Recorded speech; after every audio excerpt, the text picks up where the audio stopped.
pa yung mga sasakyan. Ito mga brum-brum na to nasisilbing respeto sa akin. Rinig nyo ba yan? Rinig nyo ba yan? Ito lang sasabihin ko sa lahat ng taong gusto ko magsira ulo at ginagawa ko sira ulo at kinuha yung gadget ko at kinakawan ako. Hindi ako mayaman na tao. Hindi porket naging famous ka pwedeng nang gawin yung gusto nyo. Para gawin ng sira ulo at takot-takutin nagawa sira ulo. Sabi ko na kay Renzo Labrador, malaman ng Quezon ginagawa ninyo. Malaman nila na ako ay nasa panganib at ako yung inaapi-api nyo. Hindi ka magwawagi Renzo Labrador. At kahit sino sa inyong lahat sa Makati. Kayo yung mga mamamatay tao na hindi naman dapat pumatay ng isang tao na wala namang kasalanan. Ito lang sasabihin ko sa TikTok ko, no? Na yung hinahack nyo yung aking Facebook. Ngayon, ninanakaw yung dignity ko. Gusto nyo ko patayin na walang reason. Ginagawa nyo ko ng masamang tao. Ginagawa nyo ko kahit anong gusto nyo. Wala akong ginawang masama sa inyo eh. Kaya tumingin ng pera sa mga Quezon, no naman. Kung kapatid ko man sila yung hindi. Nasa panganib ako. Matagal na ako inaabuso ng tao. Hindi ko na masabi sa lahat. Yung ultimong basta marami silang ginagawang masama na yung ultimo pinakakain mo lang yung patay. Kasi naaawa ka kasi mahal mo na, inuri mo ng tatay. Ultimong may mga bagay na hindi tayo naiintindihan sa buhay natin na dapat natin intindihin sa buhay natin. Na yun ang ginusto ng Diyos. Sila ang maging pamilya ko. Pero kinokontra, lagi ninyo. Yung tamot ako sa mga Bisaya na yung stop. Bakit pinipigilan nyo kung anong meron eh. Pinipigilan nyo maging kami. Kaya nung gatungan nyo, Makati, kayo yung may kasalanan sa amin, magkakapatid. Kayo may kasalanan sa mga tao. Lalo na sa sa buhay ko, sa pangarap ko. Alam niyo ba't ako lumalaban? Para sa pangarap ko. Hindi para sa pang sarili ko lang. Na pangangailangan. I'm not dreaming about those things. I fight for my dreams to be who I am. Kung naririnig mo yung sasakyan na yan, nakakala nyo naaaning ako, nagkamali kayo. Alam nila ang totoo. Alam na ng buong tao sa lahat ng lugar na ako ang inaapi ninyo, hindi ako. Bakit? Kasi dama ko. Dama ng kahit iba. Kung may paniniwala tayo sa isang bagay, ano bang dapat natin pagka-isahin? Mula sa San Pablo City, mula kung saan ako. Mula sa kapatid ko, inaapi-api, tinaptapak-tapakan kami, kaming Barleta family. Kaya tapak-tapakan ako ng Barleta. Yung kuya ko, nung Rohan, sinasaktan-saktan ako, ginagawa akong tagalinis ng bahay nila. Inaabuso ng mga lalaki, kinakawawa. Lahat ginagawa nila sa akin, inuutos ng mga pulis, ng batas. Lahat ng tao, inaaning ako, ginagawa ko sira ulo. Lahat ng tao, lagi akong, sabi ni Renzo Labrador, hawakan daw sa ilong. Para gawin nila lahat ng gusto nila. Wala silang ginawang awa sa akin, kundi gawin nila ako sira ulo. Kaya tong recorded na tong naririnig nyo, totoo yun. Hindi ako natatakot ilantad lahat ng katarantaduhan nyo sa akin. Na sobrang inggit nyo na parang gusto nyo na mamatay sa inggit. Then naramdaman nyo yung sobrang inis nyo sa akin kahit wala akong ginagawa masama. Kahit mabuting tao ako na wala naman akong ginagawa masama. Wala kang ginawa kundi laitin at pinipilit nyo sa sarili ko ipasok sa utak ko na sira ulo. Magsira ulo ka, magsira ulo ka, magsira ulo ka. Doon ka magkakamali. Kasi totoo lang. Narinig ko kay Bandalt, no? Ang kapal ng mga mukha ng tao sa buong Pilipinas at sa buong lugar sa Maynila. Bakit na? Kasi ako yung national hero eh. Ako yung bida dito eh. Ako lang yung tinarantado. Ako lang kinawawa. Bakit Kasi masyado nagpabida yung mga kriminal. Na totoong kriminal talaga, QC. Yung mga senior na polis. Sino pa? Makati. Na mismo nagpa-person 1 na nananahimik ko sa Pampanga. Kasi yung buhay ko kasama yung ibang tao. Alam ko, nakakala nila porket gumaganon at gumagamit na ng masamang illegal. Alam ko, masama yung nagawa ko noon last year. Tumigil na ako eh. Pero ang masama doon, yung pinipilit kang gumagawa ka pa rin ng mali. At hindi ko na ginagawa. Unti-unti nila ako sinisira. Wala silang ginawang tama. They just doing what they do. And this is the real life of mine here in the Philippines. They just abuse me everywhere I go. They abuse me. They just do what they do because I'm got the fame. They not want me to go on the finish line. Ayaw nila ako makarating sa finish line. Ayaw nila ako maabot. Kaya pangarap ko, para lang may pagmukha ako sa lahat ng tao na karapat dapat ako maging ako sa sarili ko. Hindi ko ginawa to. Hindi ko lang ginamit lang din yung mga yan. Ginagawa ko to dahil may reason ako. Dahil ng totoong reason, palayasin ang mga magnanakaw sa Malacanang. Walang Bisaya na laging pwedeng tapak-tapakan ang mga Tagalog. Walang Bisaya na laging mag-i-stand for para patayin ng mga adik. Walang mag-i-stand for para magnakaw at gumawa ng mali. Lahat tayo ay mabubuhay habang buhay ako nabubuhay. Ako'y lumalaban sa karapatan natin bawat isang tao. Kung naniniwala ka hindi, kung akala mo sira ulo ko, bahala ka sa buhay mo. Pero ito lang, pakinggan nyo. Gumising ka sa katotohanan. Tinatapak-tapakan ng mga Tagalog ng mga Cebu. Kaya nga sila binigyan ng biyayang sa mga ugali ng iba. Kaya huwag ka magpapabida. Rendolabador na malinis at mabait ang mga taga Mindanao at mga Bisaya at taga Negros. Dahil totoo lang, sila kung lait-laitin ng mga Tagalog, lait-laitin kami dito sa buong Calabarzon at mga taga NCR Tagalog, sasabihin ko sa'yo, nagkamali ka ng kinalaban, nagkamali ka ng ginalit, nagkamali ka ng tinarantadong tao. Ako pa ang tinarantado mo. Dahil hindi mo alam, nasa uli ang muling alas ko. Nasa uli ang totoo. Dahil ang totoo, isusuka ka ng lahat ng 3 kilyon. Isusuka ka ng Tao Gama. Bakit? Kasi masama ka kahit ano pang ipilit na pagbabago sa'yo. Masama ka. Lahat ng masamang 3 kilyon, lahat magbabago. Lahat ng masasamang tao na merong gang, magbabago. Lahat sila magiging mabait. Bakit? Dapat lang. Kasi ginugunggong na kayo ng gobyerno, pero uto-uto pa rin kayo. Bakit? Kasi tanga kayo. Yun yung totoo. Ultimo ako nga iniwan ko na yung pagiging ako. Yung nakaraan na binabalik pa. Yung nakaraan na nagtatrabaho sa bar, binabalik pa rin. Kahit nung sinasabi na, puta-puta yan, pukpok, ganto, ganyan, scammer modus, ganyan, ganyan. Si Rendol Labrador, ang kapal ng mukha mo, lalaki ka, gunggong ka, tanga mo. Alam mo kung anong umuuto sa'yo? Alam mo kung sino umuuto sa'yo? Ha? Yang Makati, binibilog at binibrainwash yung utak mo. Hindi mo pa rin alam? Ha? Bakit ako nagkaganito? Inilalaban ko nararamdaman ko para sa'yo. Kasi ayun ang totoong nagmamahal sa'yo. Ilang taon na nga hindi mo nga napapansin. Ilang taon na nga ako nagkakaganito, kaya ako nagkaganito. Kaya nasira ang buhay ko, gawa mo. Kaya pinaglalaban ko lang yung si Ma'am Sabino na natanggal sa cybercrime at yung mga taong nalugmok, si Diwata, Utang-tang, at si Ate Rosmar, nalugi sila, di ba? Maraming dumidikit sa'yo kasi bulok nakamatis ka. Pero ikaw, inaangat ka ng inaangat ng iba dahil sa akin, sa pagre-respeto, din at pagmamahal nila sa akin, inaalis mo lahat ng nagmamahal sa akin.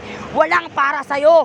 Kasi sabi na gato si Stephanie, gato. Bakit? Inalam mo ba? Kinalala mo ba kung anong nararamdaman ng puso ko? Sinaktan mo kung anong nararamdaman ko sa'yo. Binastos mo kung ano ako. Hinamak-hamak mo kung ano ako. Ngayon, naramdaman mo yung sakit, yung pain. Diba? Masakit, diba? Ano? Yung nandun ako sa event mo, hindi mo alam. Nandun ako sa event mo, di ako nagpapakita, pero nandun ako lagi. Lagi lang ako nakasubaybay sa'yo kasi mahal na mahal kita. Ikaw ang hindi marunong magpahalaga. Kaya pag nalaman na magkakapatid na Quezon, pati ng ate ko, lagot ka. Pati na Ate Vice, bakit? Ikaw dapat kampihan. Hindi ka dapat kampihan ni Ate Vice, pati na ng Kuya Bandol, pati ng iba pa. Kasi kupal ka eh. Pati ni Kuya Kiko, kupal ka. Magsama-sama kayo. Pag kriminal, kriminal. Kung gusto mong umayos ulit tayo na bilang magkaibigan at maging okay tayo, ayusin mo pagkatao mo. Huwag kang masyadong akala mo parang ugali mo Kuya Clyde ko. Alam mo kaya iniwan ko yung Kuya Clyde ko? Kaya iniwan ko sila? Kasi ganun ka rin. Parehas kayo ng pag-uugali. Kaya nga, may na similar of the Kembal kayo eh, di ba? Ito yung mali sa mga taong taga QC na walang ginawa ko di saraan ako, ganto ganyan, puro mga salitang dat kahit di naman totoo, kahit sa Makati kasi mga Bisaya ay masasamang ugali. Sinusumpa ako hanggat hindi kayo nagbabago, hindi titigil ang Diyos na kayo ay hindi magbago. Hindi ako mamamatay, pupugutan ng ulo, kayo may kasalanan sa akin. Diwa ninyo kahit kanino mang Tagalog, masyadong kapal na mga Bisaya para maghari-harian dito sa capital of the region, NCR, in national capital in the Philippines. Wala kayong karapatan na para maghari-harian dito sa amin tuwina, hindi araw-araw Pasko para sa inyo. Kayo, on my command, sa ayat gusto nyo makinig kayo. Kasi ayoko ng Bisaya call na sira ulo at masama ugali. Papayo ko lang sa mga Tagalog, sipain nyo, tadyakan nyo, sibayin nyo na masasalakit na salita. Bakit? Putang ina mga Bisakol yan.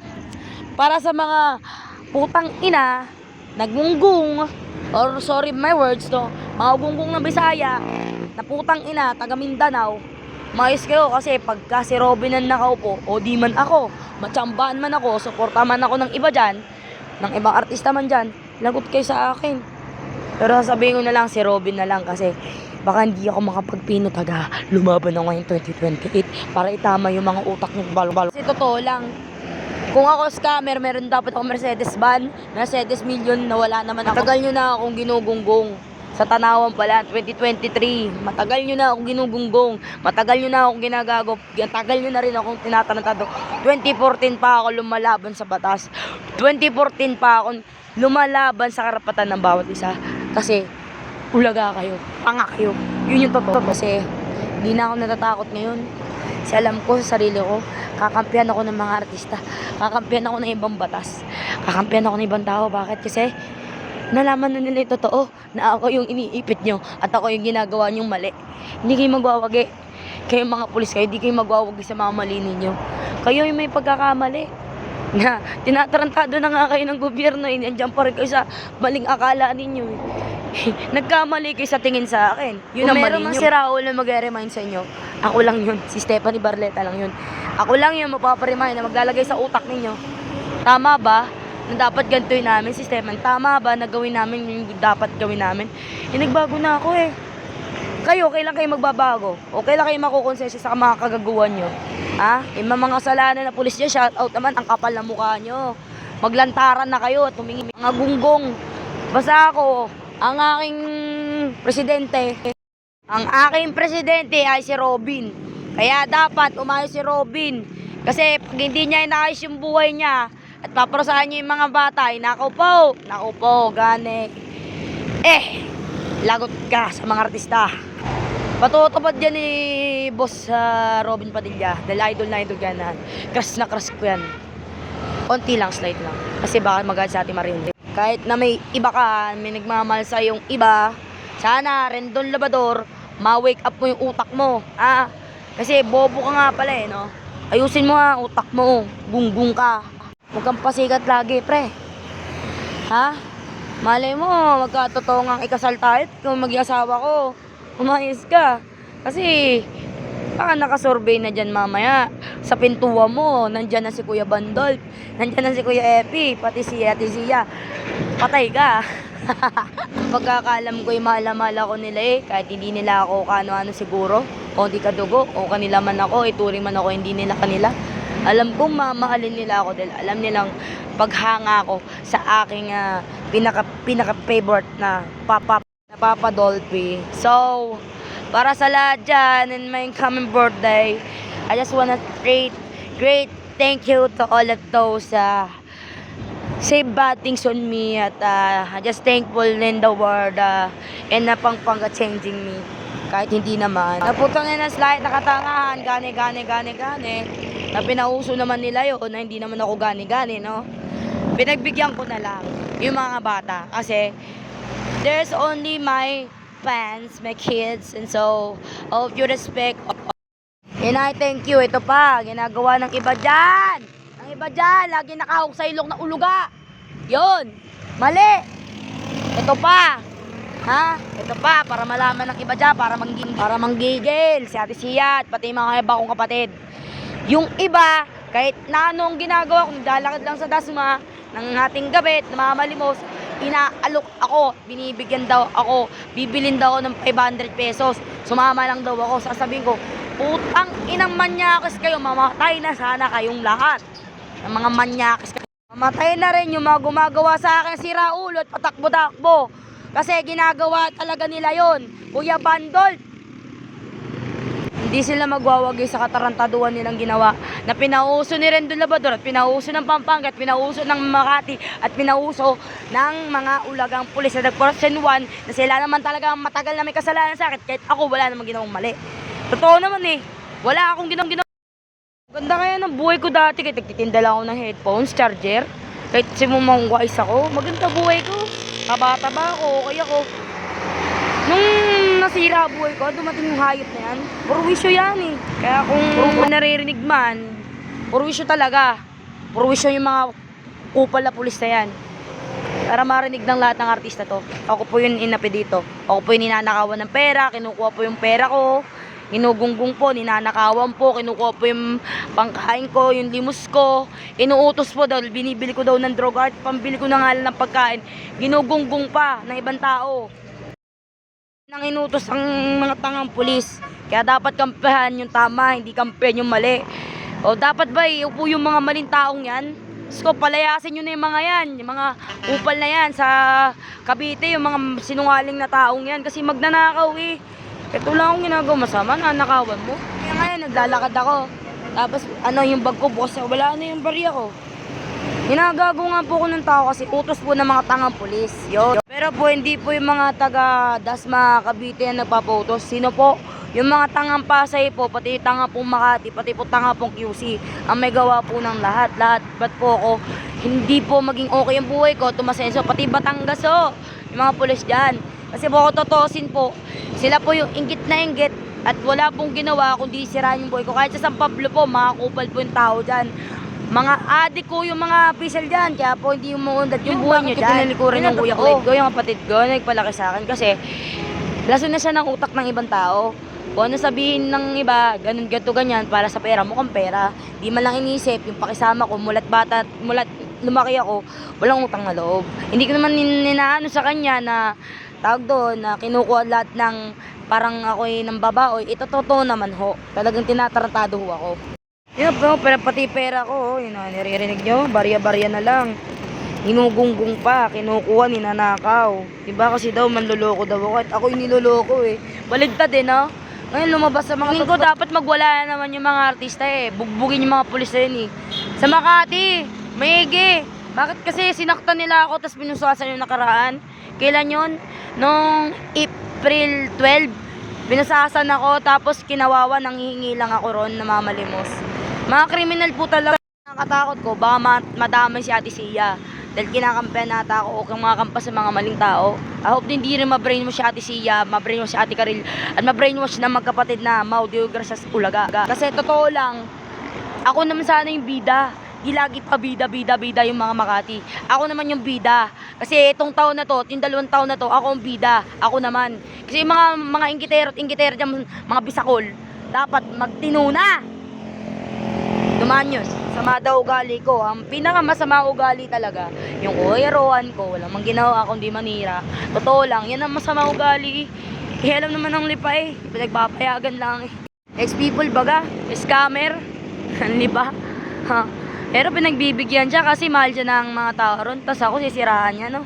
Kapal na mukha talagang puking inang talaga, no? Kuya Junior, okay lang na okay. Sige, okay lang. Ganito, wala kasing alam eh. Sabi niya si Jerome Labrador eh. Makapanira, kala mo kung sino makapagsalita mga perfectong tao. Sus, ayun na, dahil nga sa akin, kaya nga sila umangat ng konti, pa lugmok na sila, pinagtanggol mo sila. Tapos ako yung masamang tao.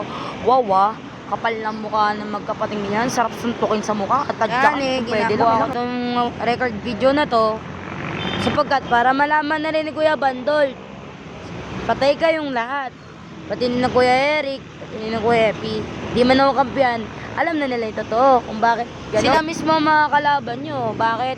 Kasi alam na nila yung totoo eh. Inilalayo nyo nga yung kuya ko sa akin, kaya nga nagagalit sa akin na walang dahilan, di ba? Nilalayo niyo yung mga idols ko eh, mga favorite artist ko eh. Kahit yung ibang artista, nire-respeto ko at minamahal, nawawala sila. Kasi bakit? Kasi kupal, aning pabida-bida. Mga pulis naman sila naman ang magnanakot, sila naman yung scammer. Hindi naman sa Ate Vice, ba't yun napapahulaga dyan sa puta ng Rendo na yan? Ikaw nga dati, kung nga makamaki ng Rendo na yan, kala mo kung sino yung hype na yan? Dapat ba ganyan ng minamahal ko? Ganyan ba yun? Hindi ko gusto maging asawa yun. Kung ugali niya, pinupinuhin niya, di siya puro sa paninirang pure. Siya nga eh, pinuput niya yung mga official eh. So, alam ko lahat ng baho niya. Kaya kung ako, may baho din siya.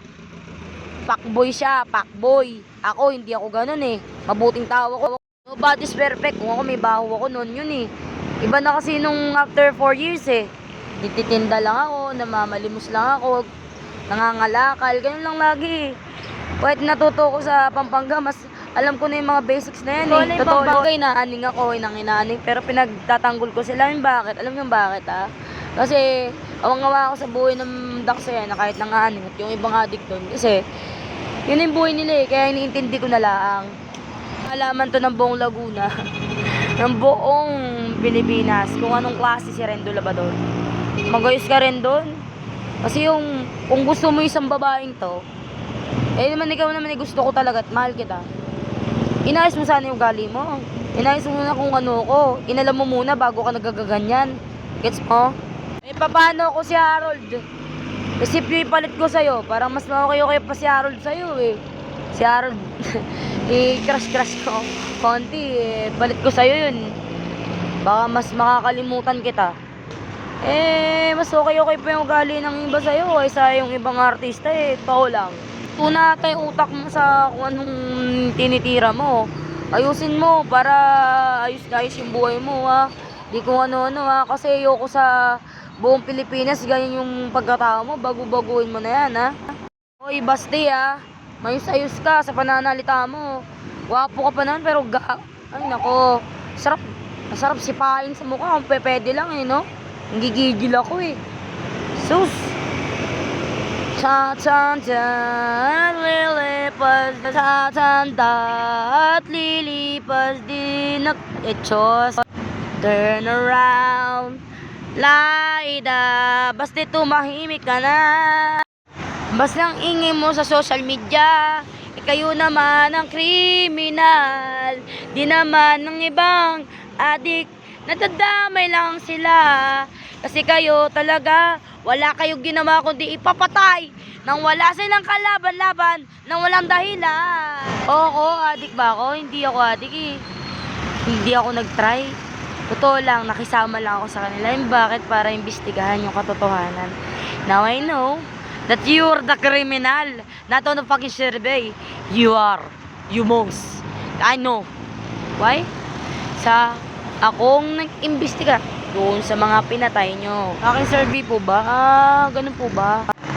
Ganun po pala yun. Okay. Para sa akin, kung si Ate Sara, okay pa kasi wala naman siya pinatay. Nananampal lang naman si Ate Sara ng ng mga pulis na si Raul at Navy. Yun ang alam ko. Okay pa ako. Pero kay Baste, nako, isa rin marijuana boy! Ganun dun ba? Lumitapat ang isip niya, titig din yan eh. Alam ko, ang dami na sa QC, kaya nga wala pakiramdam kasi nga, addict din, laso, Jormel, pwedeng mangyari yon. Alatang-alata, tigilan nyo na yan, para may pakiramdam kayo at nagmamahal kayo, Huwag yung minamaliit lahat ng tao. Sabi, laos na daw si Kuya Jano Gibbs, laos na daw si Kuya... Lahat na lang inaaway niyan eh. Laos na daw si Kuya Bandod, laos na daw si Kuya Epi, lahat na lang laos eh. Eh kung palausin ko siya kasi parida siya Senate na ano nyo yung article number 9003. Bawal magtapon sa basura. Dugyot Manila, dugyot QC, and then yeah. Dugyot everywhere, Kadiri, yak, iyo, diba? Pupuri ko lang ata, Pangasinan, Cavite, Pampanga, ano pa mga mapupuring lugar. Valenzuela, yung mga nasunod talaga. Laguna ba? Sa San Pablo? Nasunod lang sa akin, Caloocan eh. Pati Los Baños. Sinisira lang ako ng iba dyan na walang magawa sa buhay kasi inggiterang palaka. I don't care what you want to be. For me, I fall in love with the reasonable. Kaya ako nag-take kasi nasaktan talaga ako. Kalbo. Ay, sorry. Nakakita lang ako ng talaga ako sa kalbo. Pero, eto lang sasabihin ko, ngayon taon na to wag ka nang epal. Makati, makonsensya ka sa mga tarantaduhan nyo sa akin. Kasi, ang dami nyo nagkakonsensya sa tarantaduhan nyo. QC? Ha? 6 na taon na kayo may kasalanan sa akin sa mga kaguguhan na pinapagawa nyo sa ibang tao, diba? I know everywhere. Kasi, kahit sa Mendiola, nagtino na lahat sila doon. Bakit? Kasi nirally ng mga artista. Hindi naman sinasabi pinapalabas sa'yo ako. Nagrally sila kasi may dahilan kung bakit. Kuha ng pinaglalaban nila yung tax. So, bakit hindi kayo bumoto ng tama at suportahan nyo yung tama, no? O gani, bakit hindi nila ako suportahan nyo para maganda yung buhay ng buong Pilipinas? Suportahan nyo yung pagtakbo kasi 2 milyon daw ang pagtakbo ng Pilipinas, di ba? Hindi naman ako masamang tao talaga at hindi ko naman para pabayaan ng aking nationwide Filipino here in the Philippines. Yeah, gani, no? Para palayasin ang mga magnanakaw sa floating project. Diba? Tama o hindi? Diba? Iniligtas ko kayo sa katotohanan. Kaya ako sa inyo, kung ayaw mo makinig at utu-utu ka pa rin sa mga nandyan, walang mangyayari sa ating bansa. Puro tayo kawawa rito sa bansang ito. Agang-aga, and at 5 a.m. nabobotak-tak na ang bunsong anak ng aking papa. Wow, papa. Wow. Bigat, mga pre. Hindi ko para tapahin ng Pilipinas, mga ulags. Kasi totoo lang, ano yung pinaglalaban ko sa lahat ng tao? Magandang buhay parang kagaya sa Amerika eh. Bawat isa, mayroong matatanggap na 1K every month, like a Philippine citizenship, like in America. Kayo, wala naman kayong ginawa kundi sa loy ng pera ng bawat Pilipino sa bansang Pilipinas. Kaya nga yung iba, ang baba ng, sahod. Bakit? Kasi, bobo ang mga leader at sabog. Sila ang mga sabog, hindi ako. Kasi ako, kaya ko na magbago kahit i-drug test mo pa ako, mga pre. Nagbago na ako. Hindi naman ako magpuputaktak kung wala kayong ginawang kasalanan sa akin. Hanggang ngayon, tamasa ko pa rin yung buhay. Tamasa ko pa rin yung namamalimos ako. Halos humingi na ako ng tulong sa iba at natutulog na ako sa kalye. Kagagawan ng mga kupal na walang ginawa, na vlogger ng mga pulis at iba dyan na hindi naniniwala sa akin kundi ganon sa mga tao. Ngayon, lalabasan to. Tingin nyo, papayag ako? Nasirain nyo ako kung ano ako? Ha? Totoo lang, hindi ako makakapayag eh. Kasi totoo lang, ang totoong hero ng Pilipinas ay namamatay siya sa watawat ng Pilipinas. Hindi yung pinipilit siya magisira ulo, pinipilit siyang patayin yung isip niya unti-unti at hindi maging okay. Kasi mga kupal, kumag, kasi uto-uto lahat. Yun ang katotohanan and that's all. I thank you. Here and tik-tik. Showy mga kuya ha, showy are. That's I fight for. Thank you for respecting, baby.